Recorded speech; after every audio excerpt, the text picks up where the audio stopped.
નમસ્કાર વિદ્યાર્થી મિત્રો, ધ સ્માર્ટ લર્નર ચેનલમાં આપનું સ્વાગત છે। તો વિદ્યાર્થી મિત્રો, આજે આપણે જોવાના છીએ ધોરણ 12 ફિઝિક્સ તેમાં પ્રયોગ નંબર 8નું સંપૂર્ણ સોલ્યુશન। તો વિદ્યાર્થી મિત્રો, તમે નવા હો તો ચેનલને સબસ્ક્રાઈબ કરો, વિડીયોને લાઇક કરો અને શેર કરો। તો ચાલો શરૂ કરીએ। તો હેતુ જોઈએ તો બહિર્ગોળ લેન્સ માટે u અને v વચ્ચેના અથવા 1/u અને 1/v વચ્ચેના આલેખ દોરી કેન્દ્ર લંબાઈ શોધવી। તો તેના માટે જરૂરી સાધન સામગ્રી ઓપ્ટિકલ બેન્ચ, તીક્ષ્ણ ધારવાળી 220 સેન્ટીમીટર કરતાં ઓછી કેન્દ્ર લંબાઈ ધરાવતો બહિર્ગોળ લેન્સ અને 3 અપરાઇટ્સ, ઇન્ડેક્સ નીડલ અને માપપટ્ટીની જરૂર પડશે। તેમાં પદ્ધતિ જોઈએ તો અપરાઇટ્સમાં બહિર્ગોળ લેન્સને જડિત કરી ઓપ્ટિકલ લેન્સના લગભગ મધ્યમાં ગોઠવો, અને બીજું કે ઇન્ડેક્સમાં સુધારો નક્કી કરવા માટે P પિનનું જ્યાં જમણી બાજુ ઉલટું અને વાસ્તવિક પ્રતિબિંબ સારી રીતે જોઈએ છીએ તેવું બિંદુ લઈ ઓપ્ટિકલ બેન્ચની માપપટ્ટીનો ઉપયોગ કરી અને વસ્તુ પિન P અને લેન્સ વચ્ચેનું અંતર માપવું। અને ત્રીજું છે કે L0 જે લંબાઈ મળી તેમાં t/2 ઉમેરતા જે લંબાઈ મળે તેને L0 વડે લંબાઈ મળી અને તેનો તફાવત લો અને ઇન્ડેક્સમાં સુધારો કરો।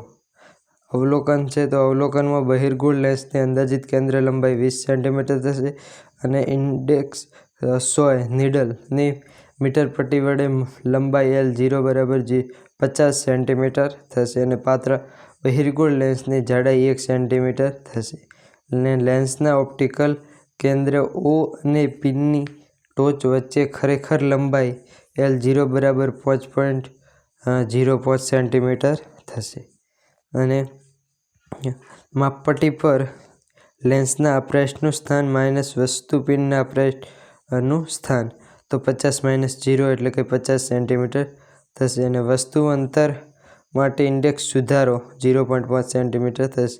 અવલોકન ટેબલમાં કિંમતો જોઈ શકો છો।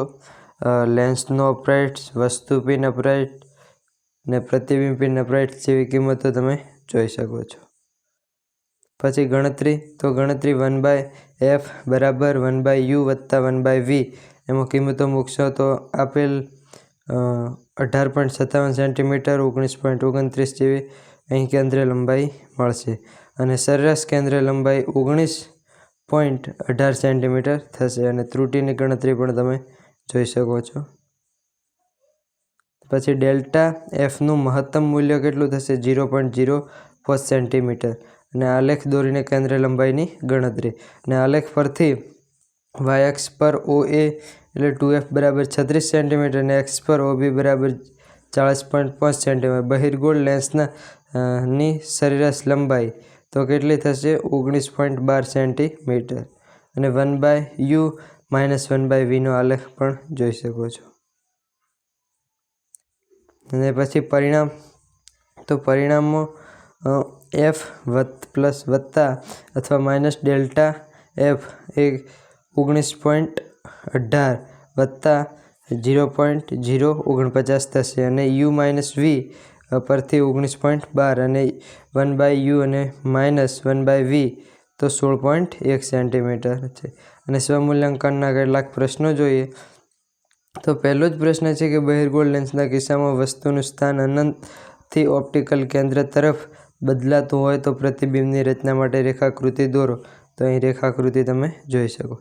પછી છે કે બહિર્ગોળ લેન્સ અને અંતર્ગોળ લેન્સ દ્વારા પ્રતિબિંબમાં કયા તફાવત છે તો બહિર્ગોળ લેન્સ અને અંતર્ગોળ લેન્સ પ્રતિબિંબ ભાગ્યા પ્રતિબિંબ તો કેવું છે તો કે વાસ્તવિક અને ઉલટું અને અંતર્ગોળમાં આભાસી અને ચત્તું।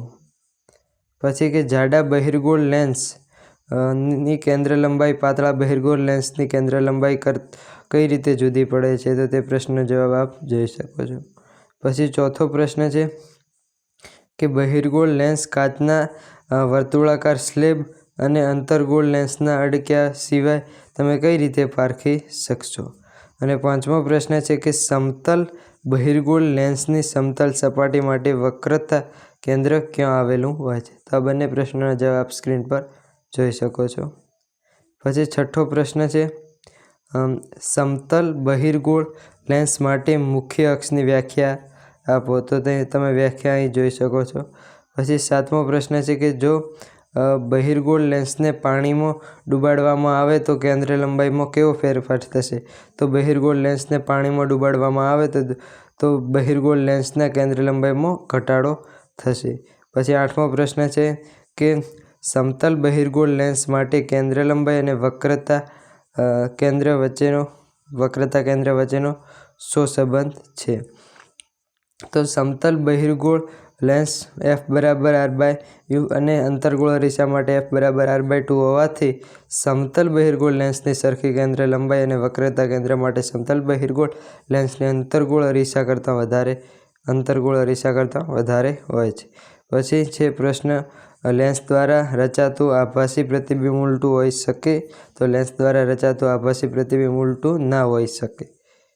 તો વિદ્યાર્થી મિત્રો આ હતું ધોરણ 12 ફિઝિક્સ તેમાં પ્રયોગ નંબર 8નું સંપૂર્ણ સોલ્યુશન. તો વિદ્યાર્થી મિત્રો વિડીયો પસંદ આવે તો વિડીયોને લાઇક કરો, ચેનલને સબસ્ક્રાઈબ કરો અને આપણા વિડીયોને જેટલો બને એટલો શેર કરો. Thank you.